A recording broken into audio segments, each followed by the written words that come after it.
ओम नमो भगवते वासुदेवाय। श्री सत्यनारायण व्रत कथा। व्रत करने वाला व्यक्ति पूर्णिमा के दिन प्रातः काल स्नान आदि से निर्वृत्त होकर के पूजा स्थान में आकर के बैठ जाए और श्रद्धा पूर्वक श्री गणेश जी, गौरी जी, भगवान वरुण जी, भगवान विष्णु आदि सब देवताओं का ध्यान करके पूजन करे और संकल्प करे कि मैं सत्यनारायण स्वामी का पूजन तथा कथा श्रवण श्रद्धा पूर्वक करूंगा। हाथ में पुष्प लेकर के भगवान विष्णु का ध्यान करें। यज्ञोपवीत पुष्प, धूप, नैवेद्य आदि से युक्त होकर के भगवान की स्तुति करें। हे भगवान, मैंने श्रद्धा पूर्वक फल, जल आदि सभी सामग्रियां आपको अर्पित की हैं। इसे आप स्वीकार कीजिए। मेरा आपको बारंबार नमस्कार है। इसके बाद सत्यनारायण जी की कथा पढ़ें और श्रद्धा पूर्वक श्रवण करें। कथा का आरंभ सूत जी द्वारा कथा सुनाने से होता है। नारद जी भगवान विष्णु के पास जाकर उनकी स्तुति करते हैं। स्तुति सुनने के अनंतर भगवान श्री विष्णु जी ने नारद जी से कहा कि हे भगवान, आप किस प्रयोजन से यहाँ आए हैं? आपके मन में क्या है? कहिए, वह सब कुछ मैं आपको बताऊंगा। नारद जी बोले, हे भगवान, मृत्यु लोक में अपने पाप कर्मों के द्वारा विभिन्न योनियों में उत्पन्न सभी लोग बहुत प्रकार के क्लेशों से दुखी हो रहे हैं। हे नाथ, किसी लघु उपाय से उनके कष्टों का निवारण हो सकेगा? यदि आपकी मेरे ऊपर कृपा हो तो वह मैं सुनना चाहता हूँ, आप उसे बताइए। सूत जी कहते हैं कि जिस व्रत को नारद जी ने लक्ष्मी नारायण से पूछा था और लक्ष्मी नारायण ने मुनि श्रेष्ठ नारद से कहा था, मैं उसे सुनाता हूँ, ध्यान पूर्वक सुनो। एक समय योगी राज नारद जी दूसरों के हित की इच्छा से अनेक लोकों में घूमते हुए मृत्यु लोक में आ पहुँचे। यहाँ अनेक योनियों में जन्मे हुए प्राय सभी मनुष्यों को अपने कर्मों द्वारा अनेक दुखों से पीड़ित देखकर सोचा कि किस यत्न के करने से प्राणियों के दुखों का नाश हो सकेगा। ऐसा मन में सोचकर वह विष्णु लोक को गए। वहाँ श्वेत वर्ण और 4 भुजाओं वाले देवों के इस नारायण को देखकर, जिनके हाथों में शंख, चक्र, गदा और पद्म थे तथा वरमाला पहने हुए थे, नारद जी स्तुति करने लगे। हे भगवान, आप अत्यंत शक्ति से संपन्न हैं। मन तथा वाणी भी आपको नहीं पा सकती है। आपका आदि मध्य अंत नहीं है। निर्गुण स्वरूप सृष्टि के आदि भूत एवं भक्तों के दुखों को नष्ट करने वाले हो। मेरा आपको बारंबार नमस्कार है। नारद जी से इस प्रकार की स्तुति सुनकर भगवान विष्णु बोले, हे मुनिश्रेष्ठ, आपके मन में क्या है? आपका किस प्रयोजन से आगमन हुआ है, वह निसंकोच कहो। तब नारद मुनि बोले, मृत्यु लोक में मनुष्य जो अनेक योनियों में पैदा हुए हैं, अपने अपने कर्मों के द्वारा अनेक प्रकार के दुखों से दुखी हो रहे हैं। हे प्रभु, मुझ पर दया रखे तो बतलाइए कि उन मनुष्यों के सब दुख थोड़े से ही प्रयत्न से कैसे दूर हो सकेंगे। तब भगवान श्री विष्णु जी बोले, हे नारद, मनुष्यों की भलाई के लिए तुमने बहुत अच्छी बात पूछी है। जिस काम के करने से मनुष्य मोह से छूट जाता है, वह मैं तुमसे कहता हूँ, सुनो। बहुत पुण्य देने वाला, स्वर्ग तथा मृत्युलोक दोनों में दुर्लभ एक उत्तम व्रत है। आज मैं प्रेमवश होकर तुमसे कहता हूँ, सत्यनारायण का यह व्रत अच्छी तरह विधि पूर्वक करके मनुष्य आयु पर्यंत यहाँ सुख भोग कर मरने पर मोक्ष को प्राप्त करता है। श्री भगवान के वचन सुनकर नारद मुनि बोले कि उस उत्तम व्रत का फल क्या है, क्या विधान है, और यह व्रत किसने किया था? यह किस दिन व्रत करना चाहिए? हे प्रभु, आप मुझे विस्तार पूर्वक बताइए। तब भगवान विष्णु कहते हैं, दुख शोक आदि को दूर करने वाला, धन धान्य को बढ़ाने वाला, सौभाग्य तथा संतान देने वाला यह व्रत सब स्थानों पर विजयी करने वाला है। भक्ति और श्रद्धा के साथ किसी भी दिन मनुष्य श्री सत्यनारायण जी की प्रातःकाल के समय ब्राह्मणों और बंधुओं के साथ धर्मपरायण होकर पूजा करे। भक्ति भाव से नैवेद्य, केले का फल, घी, दूध और गेहूं का चूर्ण सवाया लेवे। गेहूं के आटे में साठी का चूर्ण, शक्कर तथा गुड़ मिलावे और भक्षण युक्त पदार्थ जमा करा के भगवान के सामने अर्पण कर देवे और अपने सभी बंधुओं सहित ब्राह्मणों को भोजन करावे। तत्पश्चात वह स्वयं भोजन करे। नृत्य गीत आदि का आचरण कर सत्यनारायण भगवान का स्मरण करते हुए समय को व्यतीत करे। इस तरह व्रत करने पर मनुष्यों की इच्छा निश्चय पूरी होती है। विशेषकर कलिकाल में भूमि पर यही मोक्ष का सरल उपाय है। दूसरा अध्याय, सूत जी बोले, हे ऋषियों, जिसने पहले समय में इस व्रत को किया है उसका इतिहास कहता हूँ, ध्यान से सुनो। सुंदर काशीपुरी नगरी में एक अत्यंत निर्धन ब्राह्मण रहता था। वह भूख और प्यास से बेचैन हुआ नित्य पृथ्वी पर घूमता रहता था। ब्राह्मणों से प्रेम करने वाले भगवान ने ब्राह्मण को दुखी देखकर बूढ़े ब्राह्मण का रूप धर के उसके पास गए और उससे पूछा, हे ब्राह्मण, आप दुखी होकर पृथ्वी पर क्यों घूमते रहते हो? अगर कोई कारण है तो मुझसे कहो, मैं सुनना चाहता हूँ।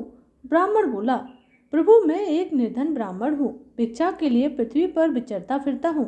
हे भगवान, यदि आप इसका उपाय जानते हो तो कृपा कर मुझसे कहो।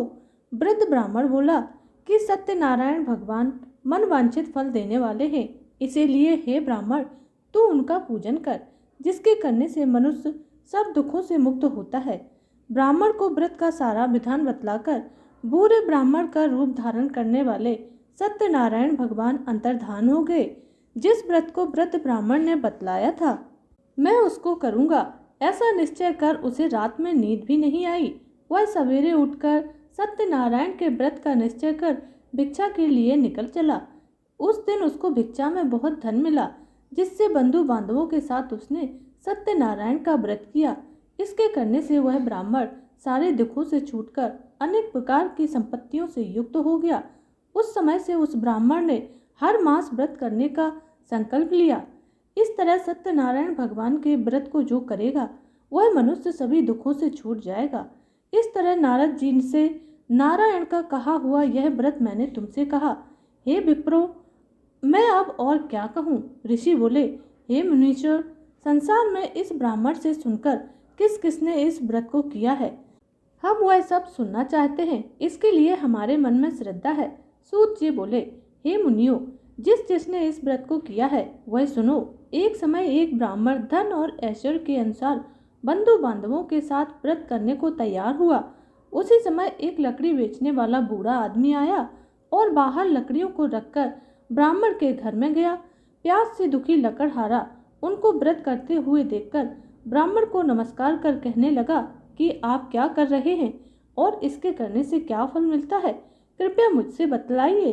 ब्राह्मण ने कहा, सब मनोकामनाओं को पूरा करने वाला यह सत्यनारायण भगवान का व्रत है। इसकी ही कृपा से मेरे यहाँ धन धान आदि की वृद्धि हुई है। ब्राह्मण से इस व्रत के बारे में जानकर लकड़हारा बहुत प्रसन्न हुआ। चरणामृत ले और प्रसाद खाने के बाद अपने घर को चला गया। लकड़हारे ने अपने मन में इस प्रकार का संकल्प किया कि आज गांव में लकड़ी बेचने से जो धन मिलेगा उसी से सत्यनारायण देव का मैं व्रत करूंगा। मन में यह विचार रखकर वह बूढ़ा आदमी लकड़ियां अपने सिर पर रखकर जिस नगर में धनवान लोग रहते थे वह ऐसे सुंदर नगर में गया। उस रोज वहां पर उन लकड़ियों का दाम पहले दिनों से चौगुना मिला। तब वह बूढ़ा लकड़हारा दाम ले अति प्रसन्न होकर केले की पुली, शक्कर, घी, दूध, दही और गेहूं का चूर्ण इत्यादि लेकर सत्यनारायण भगवान के व्रत की सामग्रियों को लेकर अपने घर गया। फिर उसने अपने भाइयों को बुलाकर विधि विधान के साथ भगवान जी का पूजन किया और व्रत किया। उस व्रत के प्रभाव से वह बूढ़ा लकड़हारा धन, पुत्र आदि से युक्त हुआ और संसार के समस्त सुख भोग कर वैकुंठ को चला गया। तीसरा अध्याय।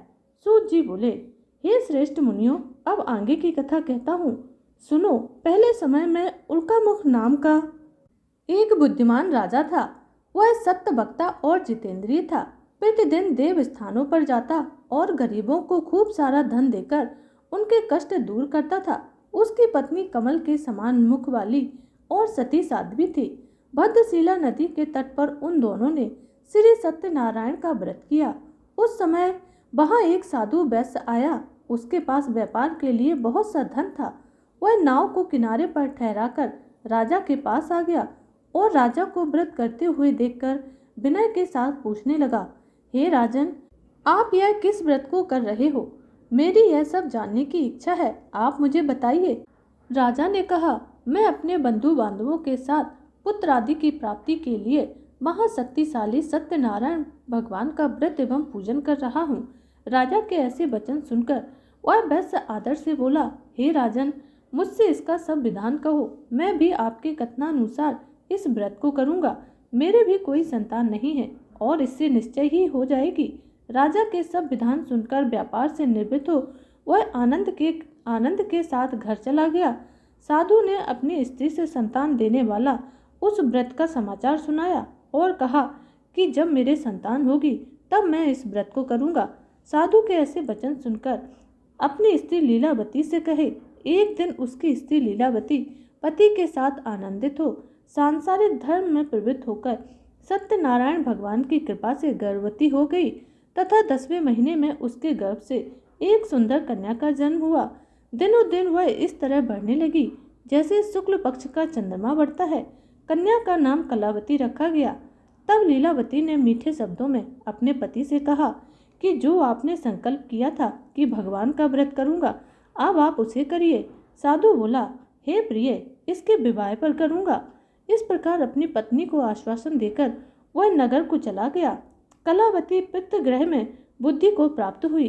साधु ने जब नगर में सखियों के साथ अपनी पुत्री को देखा तो तुरंत दूत बुलाकर कहा कि पुत्री के वास्ते कोई सुयोग्य वर देकर लाओ। साधु की आज्ञा पाकर दूत कंचन नगर पहुंचा और वहां पर बड़ी खोज कर देखभाल कर लड़की के लिए सुयोग्य वर बड़े पुत्र को ले आया। उस सुयोग्य लड़के को देखकर साधु ने अपने बंधु बांधवों सहित प्रसन्न चित्त होकर अपनी पुत्री का विवाह उसके साथ कर दिया। किंतु दुर्भाग्य से विवाह के समय भी वह सत्यनारायण भगवान के व्रत को करना भूल गया। तब श्री भगवान क्रोधित हो गए और उसे श्राप दिया कि तुम्हें दुख दारुण प्राप्त होगा। अपने कार्य में कुशल साधु बनिया जमाता सहित समुद्र के समीप स्थित रत्नपुर नगर में गया और वहां दोनों ससुर जमाई चंद्रकेतु राजा के उस नगर में व्यापार करने लगे। एक रोज भगवान सत्यनारायण की माया से प्रेरित होकर कोई चोर राजा का धन चुराकर भागा जा रहा था, किंतु राजा के दूतों को आता हुआ देखकर चोरों ने घबरा कर भागते हुए राजा के उस धन को चुपचाप वहां रख दिया जहां वो ससुर जमाई ठहरे हुए थे। जब दूतों ने उन साधु वैश्य के पास राजा के धन को देखा तो वे दोनों को बांध कर ले गए और प्रसन्नता से दौड़ते हुए राजा के समीप जाकर बोले, यह 2 चोर हम पकड़कर लाए हैं, देखकर राजा आज्ञा दे। तब राजा की आज्ञा से उनको कठोर कारावास में डाल दिया और उनका सब धन छीन लिया। सत्यनारायण भगवान के श्राप द्वारा उनकी पत्नी भी घर पर बहुत दुखी हुई और घर पर जो भी धन था चोर चुरा कर ले गए। शारीरिक एवं मानसिक पीड़ा तथा भूख प्यास से दुखी होकर अन्न की चिंता में कलावती एक ब्राह्मण के घर गई। वहां उसने सत्यनारायण भगवान का व्रत होते हुए देखा, फिर कथा सुनी तथा प्रसाद ग्रहण कर रात को घर आई। माता ने कलावती से कहा, हे पुत्री, अब तक कहाँ रही? हम तेरे मन में क्या है? कलावती बोली, हे माता, मैंने एक ब्राह्मण के घर श्री सत्यनारायण भगवान का व्रत देखा है। कन्या के वचन सुनकर लीलावती भगवान के पूजन की तैयारी करने लगी। लीलावती ने परिवार और बंधुओं सहित श्री सत्यनारायण भगवान का पूजन किया और वर मांगा कि मेरे पति और दामाद शीघ्र आ जावें। साथ ही प्रार्थना की कि हम सबका अपराध क्षमा करो।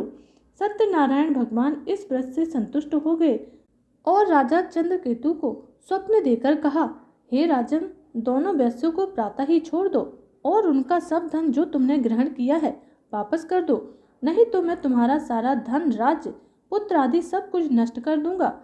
ऐसा कहकर भगवान अंतर्धान हो गए। प्रातःकाल राजा चंद्रकेतु ने सभा में अपना स्वप्न सभी को सुनाया। फिर दोनों बड़े पुत्रों को कैद से मुक्त कर सभा में बुलाया। दोनों ने आते ही राजा को नमस्कार किया। राजा मीठे वचनों से बोला, हे महानुभावों, भाभी बस ऐसा कठिन दुख प्राप्त हुआ है, अब तुम्हें कोई भय नहीं। ऐसा कहकर राजा ने उनको नए नए वस्त्र और आभूषण पहनाए और उनका जितना भी धन लिया था उसको दुगना देकर वापस कर दिया। दोनों वे अपने नगर को चल दिए। 4था अध्याय। सूत जी बोले, वैश्य ने मंगलाचार करके यात्रा आरंभ की और अपने नगर को चल दिया। उनके थोड़ी दूर निकलने पर दंडी वेशधारी सत्यनारायण जी ने उनसे पूछा, हे साधु, तेरी नाव में क्या है? अभिमानी बड़े हंसता हुआ बोला, हे दंडी, आप क्यों पूछते हो? क्या धन लेने की इच्छा है? मेरी नाव में तो बेल और पत्ते भरे हैं। वैश्य का कठोर वचन सुनकर भगवान ने कहा, तुम्हारा वचन सत्य हो। दंडी ऐसा कहकर वहां से दूर चले गए और कुछ दूर जाकर समुद्र के किनारे बैठ गए। दंडी के जाने के बाद वैश्य ने नित्य क्रिया करने के बाद नाव को ऊंची उठी देखकर अचंभा किया और नाव में बेल पत्ते आदि देखकर मूर्छित होकर जमीन पर गिर पड़ा। फिर मूर्छा खुलने पर अत्यंत शोक प्रकट करने लगा। तब उसका दामाद बोला कि आप शोक ना करें, यह दंडी का श्राप है, अतः उनकी शरण में हमें चलना चाहिए, तभी हमारी मनोकामना पूरी होगी।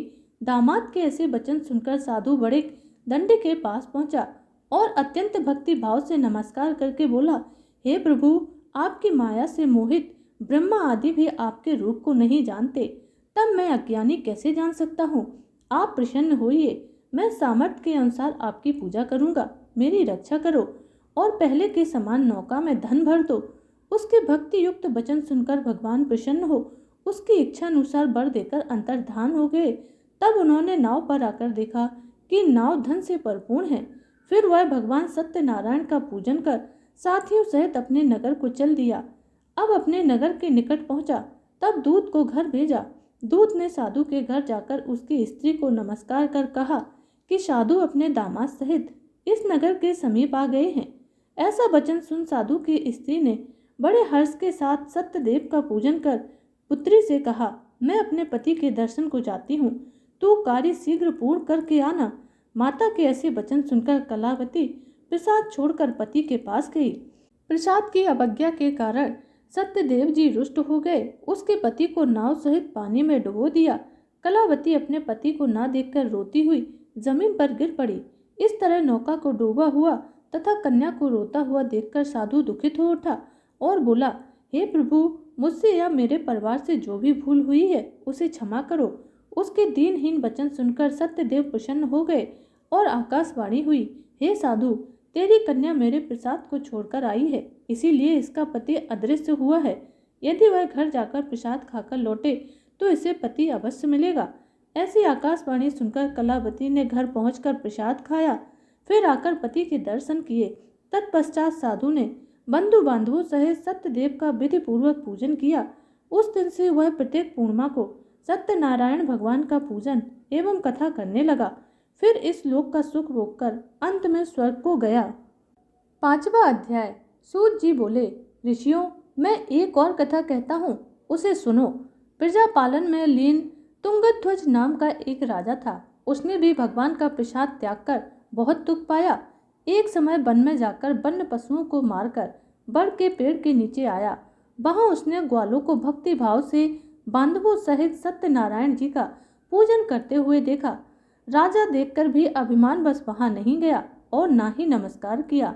जब ग्वालों ने भगवान का प्रसाद उसके सामने रखा तो वह प्रसाद को त्याग कर अपनी सुंदर नगरी को चला गया। वहीं उसने अपना सब कुछ नष्ट पाया तो वह जान गया कि यह सब भगवान ने किया है। तब वह विश्वास कर ग्वालों के समीप आया और विधि पूर्वक पूजन का प्रसाद खाया तो सत्यदेव की कृपा से पहले जैसा था वैसा ही हो गया। फिर दीर्घ काल तक सुख भोग कर मरने पर स्वर्ग लोक को गया। जो मनुष्य इस परम दुर्लभ व्रत को करेगा, भगवान की कृपा से उसे धन धान्य की प्राप्ति होगी। निर्धन धनी और बंदी बंधन से मुक्त होकर निर्भय हो जाता है। संतानहीनों को संतान प्राप्त होती है तथा सब मनोरथ पूर्ण होकर अंत में वह व्यक्ति वैकुंठ धाम को जाता है। जिन लोगों ने पहले इस व्रत को किया था उनके दूसरे जन्म की कथा सुनाता हूँ। व्रत सतानंद ब्राह्मण ने सुदामा का जन्म लेकर मोक्ष को प्राप्त किया था। उल्का मुख नाम का राजा दशरथ होकर के वैकुंठ धाम को गया। साधु नाम के वैश्य ने मोरध्वज बनकर के अपने ही पुत्र को आरे से चीरकर मोक्ष को प्राप्त कर लिया था। महाराज तुंगध्वज ने स्वयंभू होकर के भगवान में भक्ति युक्त कर्म करके उनके परम धाम को प्राप्त किया था। इति श्री सत्यनारायण व्रत कथायाम संपूर्णम। बोलिए सत्यनारायण भगवान की जय।